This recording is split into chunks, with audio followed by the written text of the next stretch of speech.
Graça e paz. Abra sua Bíblia comigo, por favor. 1 Timóteo 4, versículo 15. 1 Timóteo 4, 15. 1 Timóteo 4, 15 e 16. Diz assim: ocupa-te destas coisas, dedica-te inteiramente a elas, para que o teu progresso seja manifesto a todos, tendo cuidado de ti mesmo e do teu ensino. Persevera nestas coisas, porque fazendo isto, te salvarás, tanto a ti mesmo, como aos que te ouvem. Amém? Irmãos, eu quero refletir com você nessa noite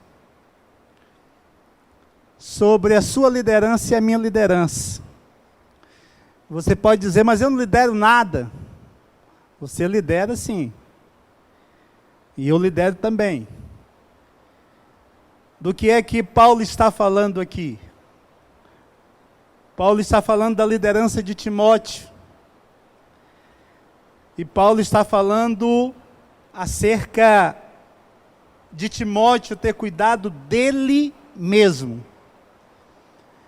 Então eu quero falar nessa noite sobre liderando a si mesmo. Você pode repetir comigo bem forte? Diga: liderando a si mesmo. Liderando a si mesmo. Porque se nós não liderarmos a própria vida, aí a coisa vai ficar difícil.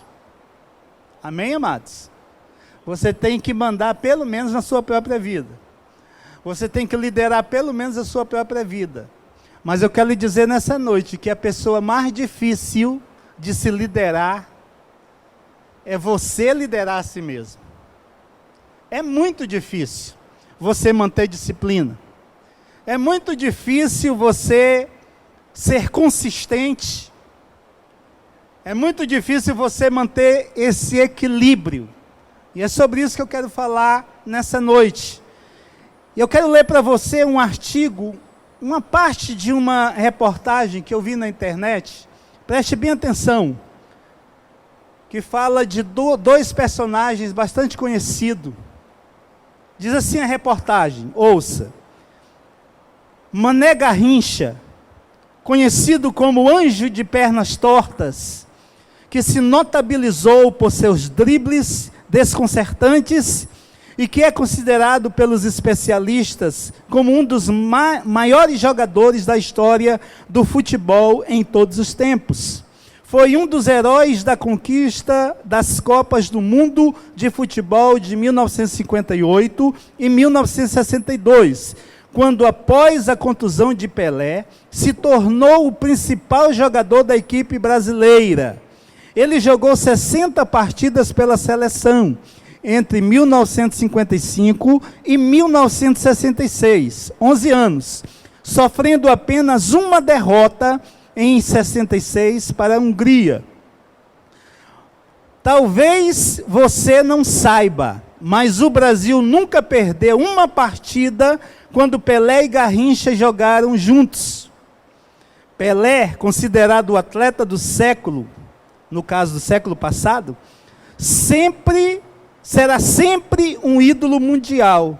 Garrincha, infelizmente, se deixou vencer pelo álcool e não conseguiu ir tão longe. Morreu aos 49 anos, quase como um indigente, em janeiro de 1983. Segundo Rui Castro, autor do livro biográfico Estrela Solitária, sobre Garrincha, houve ainda 2 tentativas de suicídios, 3 acidentes de automóveis, num dos quais sua sogra morreu, e dezenas de internações por alcoolismo. O calvário de Garrincha, frisa seu biógrafo, se deve ao álcool, e não, como se convencionou dizer, aos dirigentes esportivos que o enganaram, aos contratos em branco que assinou e aos amigos que o abandonaram. Triste essa história, não é, irmãos? Aqui está falando dos dois grandes atletas da seleção brasileira, né? Pelé e Garrincha. E Pelé, eu li numa reportagem da Forbes, de 2015, de setembro de 2015, levantaram quais os aposentados mais ricos do mundo. E o Pelé está em 10º lugar, como o aposentado mais rico do mundo. O que eu quero que você entenda aqui é que esses dois jogadores estavam no mesmo nível. E como é que um consegue ser tão bem sucedido como Pelé foi e é até hoje?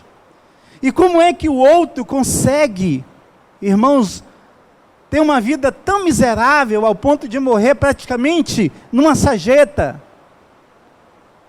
E quando a gente olha a história de pessoas assim, a gente costuma até questionar a justiça de Deus. Por que que Deus permite isso? Por que que Deus permite a miséria para um, a riqueza para outro? Por que que um se dá tão bem na vida e o outro se dá tão mal na vida? Por que que uma família de 10 filhos são todos diferentes?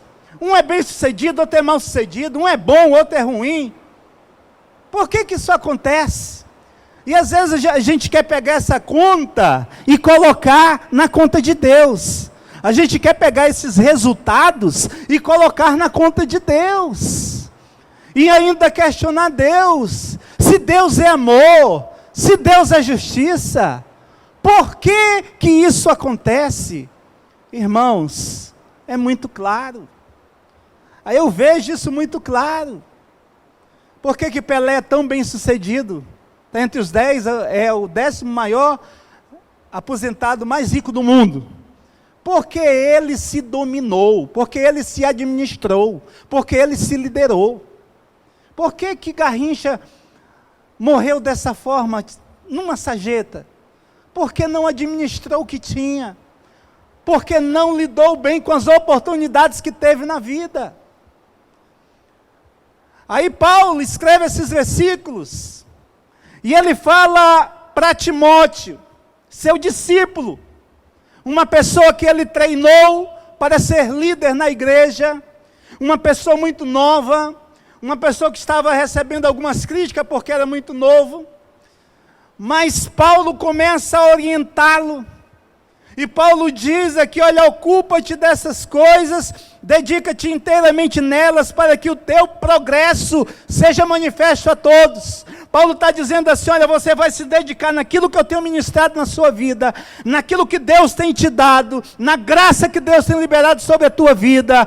Você vai administrar essa unção que Deus confiou em você, Timóteo, porque eu mesmo ministrei na tua vida, eu mesmo te treinei. Cuidado com isso que você recebeu, cuida de tudo isso, administra tudo isso, porque vai ter progresso na tua vida. Você vai crescer, você vai progredir, você vai trabalhar e você vai ter um crescimento natural. Se administre. Paulo está dizendo aqui, irmão, exatamente isso. No versículo 16 ele está dizendo assim, olha, tendo cuidado de ti mesmo, cuidado com a sua vida, cuidado com o conhecimento que você recebeu, cuidado com o dinheiro que você tem, cuidado com os bens que te pertencem, cuidado com a liderança que você tem, mas cuida de ti mesmo. Sabe por quê, irmãos? Porque se eu não liderar a minha vida, eu não vou ter capacidade de liderar nada nessa vida. Se eu não liderar o meu eu, a minha vida, eu não tenho capacidade de dar direcionamento para a vida de ninguém. Eu vou ficar na situação como o meu médico do coração. Ele sentava diante de mim e dizia assim, seu Tony, tem que emagrecer, né? Tem que emagrecer. E ele era mais gordo do que eu. É preciso emagrecer. E eu via o constrangimento dele, porque ele não era magro. Então Paulo está dizendo assim, olha, Timóteo, cuida de ti mesmo, cuida de você. Você é o primeiro que tem que se liderar. você se lidera, você se cuida, você persevera no que eu tenho ensinado. Porque se você fizer isso, você vai salvar a ti mesmo. Você tanto vai salvar a ti mesmo como aos que te ouvem. Amém, amados?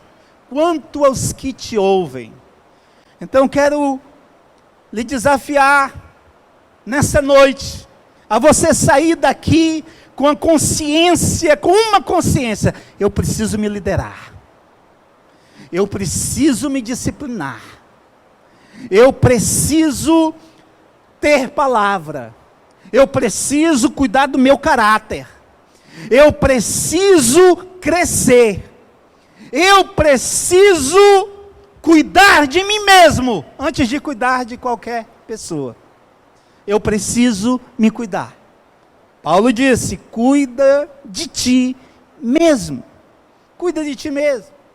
Paulo estava preocupado porque Paulo queria que o seu discípulo se desse bem na vida.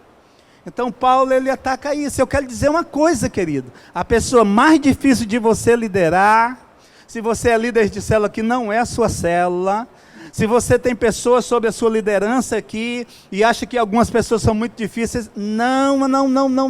Sabe qual é a pessoa mais difícil de você liderar? Você mesmo.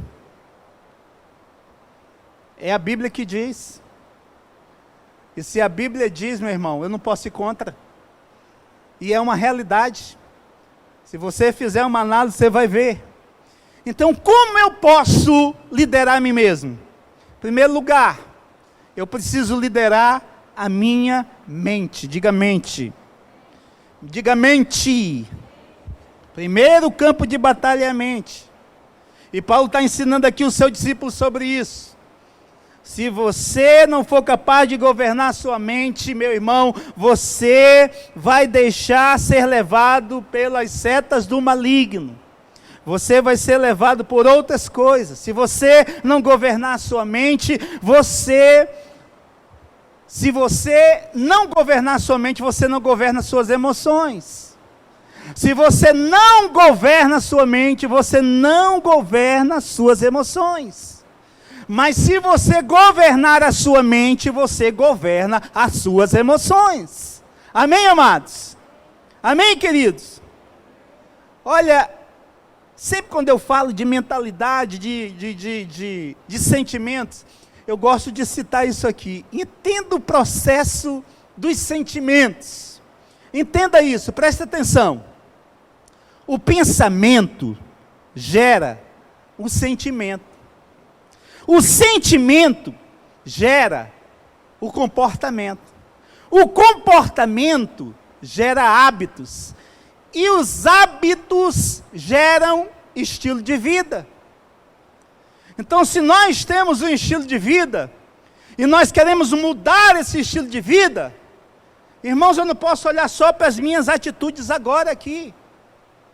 E nós erramos quando fazemos isso. Nós temos que ir mais a fundo, porque o estilo de vida já é uma consequência aqui, longe.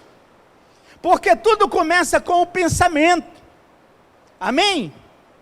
Quando eu penso, eu gero uma emoção no meu sentimento, isso mexe com o meu comportamento, eu começo a ter hábitos relacionados a isso, que eu alimentei o meu pensamento, e isso vai se repetindo e gera um estilo de vida.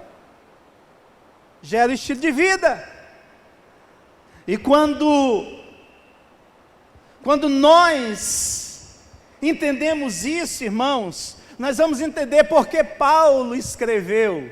Olha o que Paulo escreveu em Romanos capítulo 12, versículo 2. Aleluia. Romanos 12, 2. Olha o que o texto diz. E não vos conformeis a este mundo, mas transformai-vos pela renovação da vossa mente, para que experimenteis qual seja a boa, agradável e perfeita vontade de Deus. Olha o que é que Paulo está falando aqui, querido. Paulo está falando aqui para nós não nos conformarmos com este mundo, mas sermos transformados pela renovação da nossa mente, dos nossos pensamentos. Sermos transformados pela palavra do Senhor. Quando eu me alimento da palavra do Senhor, meu irmão, eu vou criando uma mentalidade diferente, amém, queridos? Quando eu me alimento da palavra do Senhor, alimento meus pensamentos da palavra de Deus, meu irmão, eu vou ter sentimentos espirituais, eu vou ter comportamento espiritual, eu vou ter hábitos que edificam, e eu vou ter um estilo de vida abençoado, amém, amados? Então entenda isso. Às vezes a gente quer mudar lá na ponta, né, sem mudar no início. Se eu não começar com o pensamento, olha, é a primeira parte, irmãos, é a primeira parte que nós precisamos liderar, é a nossa mente. E para isso acontecer, eu preciso purificar a minha mente. Olha o que Paulo fala, confirmando isso, aos Filipenses capítulo 4, versículo 8, quando ele diz assim: quanto mais, irmãos, tudo que é verdadeiro, tudo que é honesto, tudo que é justo, tudo que é puro, tudo que é amável, tudo que é de boa fama, se há alguma virtude e se há algum louvor, nisso pensai.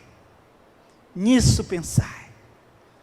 Então Paulo está dando a receita aqui, de como nós nos fortalecemos, como nós fortalecemos o nosso interior, renovando a nossa mente pela palavra, e pensando, enchendo os nossos pensamentos das coisas do alto.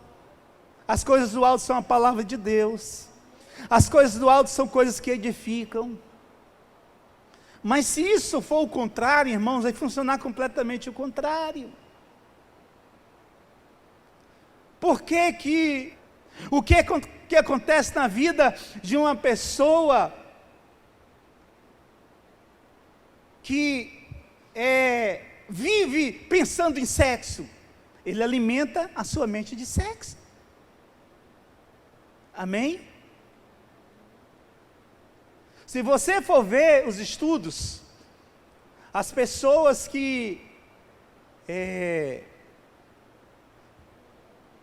os pedófilos, a forma de eles agirem, tudo por trás está lá nos computadores deles, só pornografia, revista de pornografia, alimentou a mente com aquilo, e aquilo, as suas atitudes, seu estilo de vida, vai ser completamente absurdo, porque ele está sendo programado para isso. Como é que eu tenho um estilo de vida abençoado? Quando eu alimento os meus pensamentos com coisas boas, quando eu edifico o meu interior com a palavra de Deus, quando eu escolho o meio que eu devo estar, quando eu escolho as minhas amizades, quando eu tenho relacionamentos que edificam, tudo isso é coisa do alto, querido. Tudo que é bom vem do alto, a Bíblia diz isso.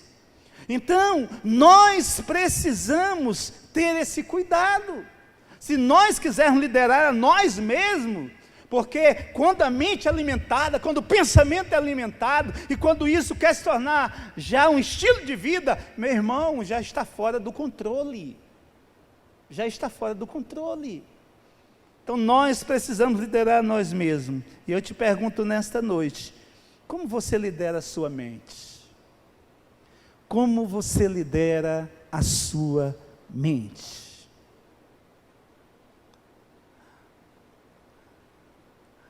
A Bíblia, ela mostra que no Antigo Testamento,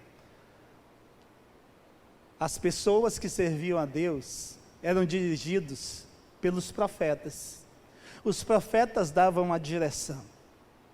Mas no Novo Testamento, o Espírito Santo veio. Jesus subiu e disse que mandaria o outro Consolador. O Espírito Santo veio. Jesus disse: Ele vos guiará em toda a verdade. Então o Espírito Santo é que guia a igreja. Quem é a igreja que diga glória a Deus? Então, o Espírito Santo, eu preciso ser guiado pelo Espírito Santo. Eu preciso me submeter ao governo do Espírito Santo. Quando eu me submeto ao governo do Espírito Santo, irmãos, as coisas começam a fluírem na minha vida. Entenda isso. Em nome de Jesus, seja guiado pelo Espírito Santo.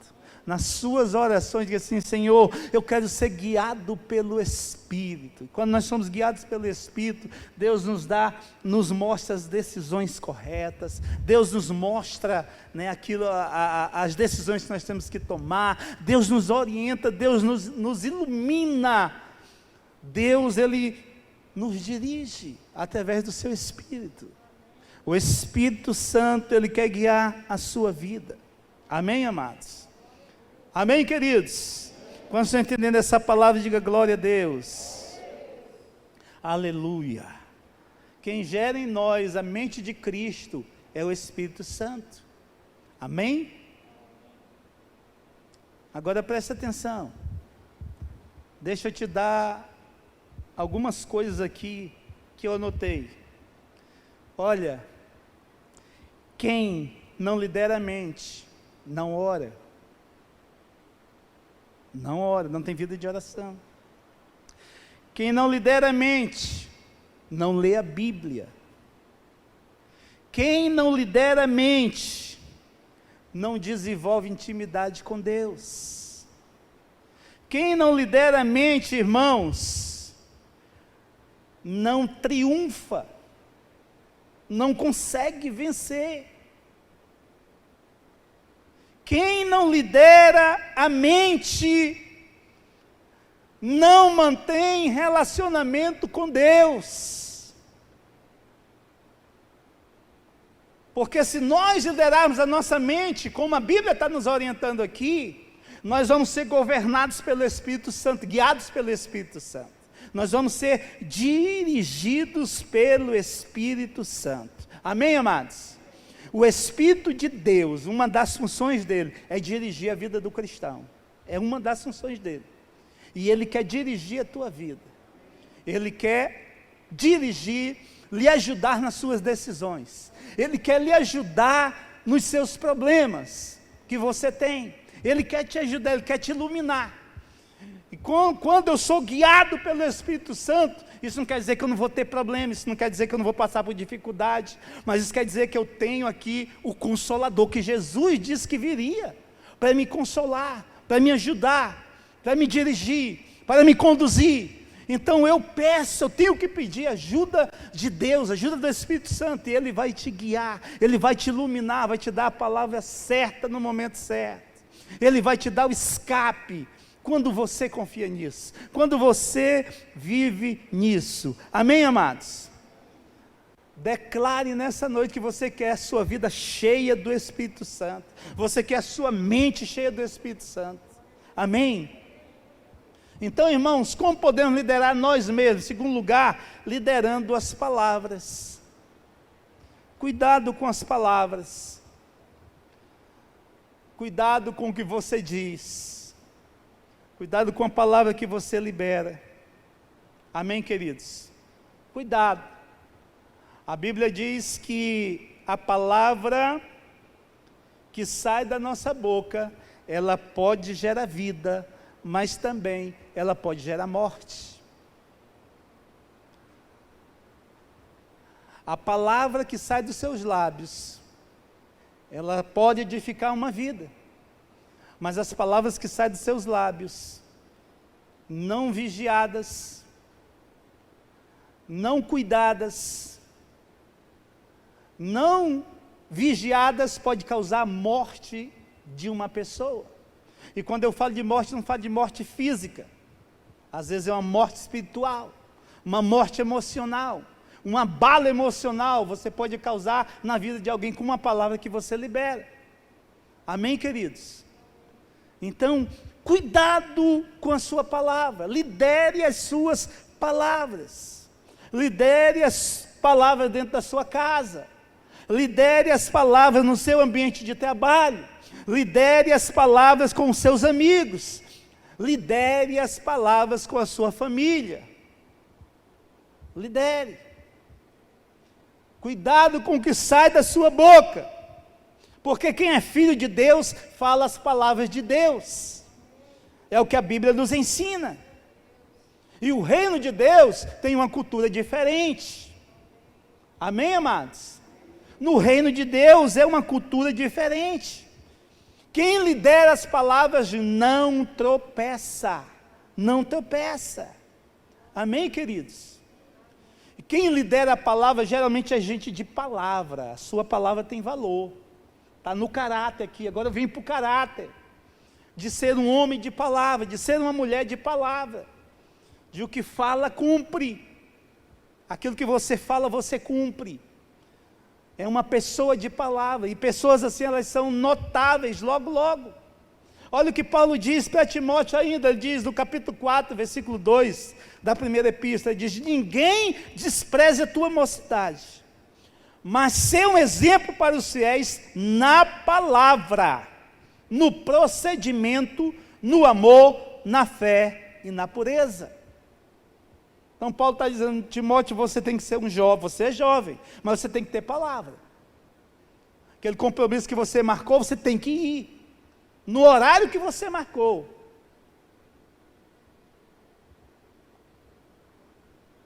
Você tem que ter palavra. Você serve a Deus, você tem que ter palavra, ser um homem de palavra e uma mulher de palavra. Pessoas assim são notáveis, irmãos. São notáveis. 1 Samuel capítulo 9, versículo 6, nos mostra um homem de palavra. Quero ler só isso aqui para você entender. Versículo 6 do capítulo 9. Diz: mas ele lhe disse: eis que há nesta cidade um homem de Deus, e ele é muito considerado. Tudo quanto diz, sucede infalivelmente. Vamos, pois, até lá. Porventura, nos mostrará o caminho que devemos seguir. Homem de palavra. Esse homem aqui era um homem de palavra. Então eu quero te dizer o seguinte, meu irmão: quando você é uma pessoa de palavra, as pessoas vão apontar: olha, aquela ali, pode ficar tranquilo, tem palavra. Rapaz, eu fiz um negócio com fulano de tal, e ele ficou de me pagar dia tal, mas já chegou o dia? Não. Aquele ali, meu irmão, eu conheço, aquele eu conheço. Tu pode ficar tranquilo, porque ele vai te pagar. Se ele não te pagar, meu irmão, ele vai falar com você, ele vai lhe dar uma satisfação, porque aquele ali tem palavra. Diga: homem de palavra e mulher de palavra. Amém, amados? Quando você tem palavra, meu avô me ensinava, ele dizia assim: meu filho, um homem sem palavra, ele vale menos do que um rato morto. Não foi nem um cachorro morto, como da mensagem passada. Ele vale menos do que um rato morto. Porque o rato morto, você junta e joga fora, acaba tudo, se desfaz. E ele dizia: e um homem que não tem palavra, ele vai aprontando, fazendo vergonha à família, é uma vergonha total. E dizia para mim: seja um homem de palavra. E antes de ser crente, eu já tinha isso no meu caráter. Tem que ter palavra. Não é vergonha dever ninguém, irmãos, mas é vergonhoso chegar o dia de pagar e você não dar nenhuma satisfação. Não é vergonhoso. Não é vergonhoso não ter dinheiro, mas é vergonhoso não ter palavra. Você precisa ser um homem ou mulher de palavra. Amém? Eu lembro que em frente à minha sogra morava um homem que não gostava de crente. E ele dizia assim: todo crente que fez negócio comigo ficou me devendo. E eu fiz questão de fazer um negócio com ele. Ele tinha uma oficina de eletricidade, e eu levei meu carro lá, uma vez, 2 vezes, 3 vezes, e ele ficou me respeitando. Porque temos que ser homens e mulheres de palavra. Quando você tem palavra, você tem respaldo aonde você chega. Aonde você chegar, você é respeitado. Olha a referência aqui, olha ali, nessa cidade, há um homem de Deus. E ele tem palavra. E a palavra que ele liberar para a gente, nós vamos seguir. Nele a gente pode confiar. Pessoas de palavras são confiáveis. Amém, amados? Por isso que Paulo está orientando Timóteo aqui. Você tem que ter palavra, você tem que ter, você tem que ter bons procedimentos, você tem que agir com amor, você tem que ter fé, você tem que ser puro, você tem que ser um exemplo para os seus irmãos da igreja, você tem que ser um exemplo na sua família. Você que é pai tem que ser um exemplo para os seus filhos. Você que é mãe tem que ser um exemplo para os seus filhos. Um exemplo de boa índole, de palavra. Um exemplo de integridade. Integridade, irmãos. Às vezes o filho está ouvindo, está vendo a mãe falar no telefone, toca o telefone, e a mãe diz para o filho, diz que eu não estou. Diz que eu não estou. Nossos filhos nunca passaram por isso. Porque isso é vergonhoso. Crente não age assim. Você está fugindo de quê? Você é bandido? A federal está atrás de você? Então atenda e resolva o problema. Amém, amados? Terceiro, para a gente encerrar. Liderando a si mesmo. Liderando as suas atitudes. Nós temos que liderar as nossas atitudes. 1 Coríntios 11, 1, Paulo diz assim, sejam meus imitadores, como eu sou de Cristo. Sede meus imitadores. Que Paulo está falando aqui? Paulo está dizendo que o modelo maior é Jesus. O modelo maior é Jesus, amém? Só que às vezes a gente diz assim, olha para Jesus, não olha para mim não. Ih, meu irmão, olha para Jesus, não olha para mim não. Irmãos, não dá de ver Jesus. Se não for pelos olhos espirituais, não dá de ver Jesus. Você representa Jesus. Eu represento Jesus. A igreja é o corpo de Cristo na terra. Amém, amados? Então as tuas atitudes, quando Paulo diz assim, olha, sede meus imitadores, e que nas minhas atitudes, como eu sou de Cristo, Paulo está dizendo, Jesus é o modelo maior, mas as minhas atitudes vocês estão vendo, são nele, porque ele é o meu modelo. Então eu tenho dado bom exemplo, é o que Paulo está querendo dizer aqui. Eu tenho dado bom exemplo, vocês precisam seguir esses bons exemplos. É como se Paulo estivesse dizendo assim, olha, vocês têm visto, olha, eu não tenho comprado, não pagado, eu não tenho feito coisas erradas, eu não tenho dado mau testemunho, eu não tenho me prostituído, eu tenho procurado viver o Evangelho na sua essência, eu tenho tomado o Evangelho para a minha vida como poder de Deus, e esse poder de Deus está sobre a minha vida, e Cristo é a minha referência, mas eu sou referência para vocês. Então pare com essa conversa de dizer assim, tem que olhar para Deus e não para o homem. Que Deus? Cadê Deus para eu olhar? Eu vejo Deus em você, meu irmão. Eu vejo Deus em você. São nas suas atitudes. Então, quando alguém vê as suas atitudes e diz assim, é porque é crente. Aí você tem que se consertar. É porque é crente. Quantos já ouviram isso? E é porque é crente. Você precisa dar bom testemunho, querido. Nós precisamos dar bom testemunho de Jesus na nossa vida, em todas as áreas, nas nossas atitudes. E como é que eu posso, querido, para a gente encerrar aqui, como é que eu posso supervisionar as minhas atitudes? Só existe uma forma de eu supervisionar as minhas atitudes. Quando eu tenho autocrítica. Autocrítica. Se você tiver autocrítica, e eu peço que você ore por isso, porque eu tenho orado por isso para a minha vida, eu quero ter autocrítica. O que é autocrítica? Eu me avaliar. Será que a minha atitude nesse momento foi correta? Se não foi, eu tenho que consertar. Ontem mesmo, eu agi de forma estúpida com a minha filha, fiz uma autoanálise, fui lá e consertei a coisa. Ah, mas pai não pede perdão ao filho? Não pede quando ele está certo. Mas quando erra tem que pedir. E isso é atitude louvável também, reconhecer o erro. E a autocrítica se trabalha nisso. Eu preciso ser autocrítico. Nessa área, será que como eu estou agindo? Está correto? As minhas atitudes foram corretas? Reflita, meu irmão, no que você tem agido. E se for preciso voltar para consertar alguma coisa, volte. Isso não é feio. Isso é honroso. Isso glorifica a Deus. Agora eu achar que eu faço tudo certo e não erro, sou perfeito, sou tal, aí nunca tem autocrítica, vai continuar errando e não alcança nada.